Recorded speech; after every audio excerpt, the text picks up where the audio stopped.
the ulama are divided upon. Where do we look at in Salah? We will all say we look at the place of sajda. What is correct is that the hadith that specifies looking at the place of sajda is not authentic. That is what is correct from the statements of the ulama regarding this hadith.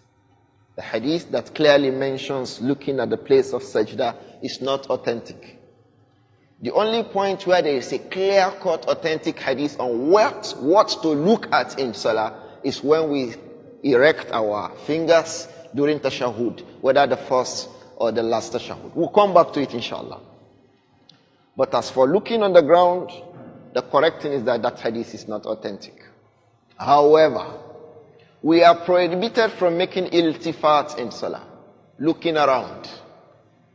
Aisha radiyallahu anha asked the Prophet sallallahu alayhi wa sallam an iltifat fi salah, regarding looking around in salah.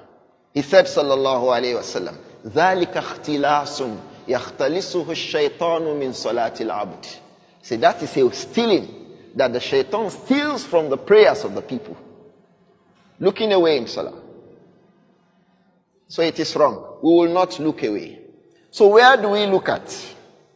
We give the look of an individual standing in the front of a person that he respects or she respects and is ready to obey. How do we stand? How is that standing? You stand full of reverence because you are in front of Rabbul Alamin. There are other proofs to make us understand that the companions radiyallahu anhu, when they prayed at home, when they observed the salah behind the Prophet sallallahu alaihi wasallam, they were not necessarily looking at the place where they made sajda.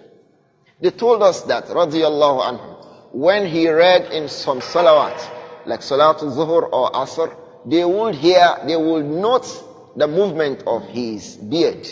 And from that they knew that radiyallahu anhu, sallallahu alaihi wasallam, this is the surah he was reading in salah. So they looked at it. That's why the madhab of Al-Imam Malik in this issue is that you look front. There are other issues around it. The first thing to note regarding salah is what? Al-Qiyam. Qanitan lillah.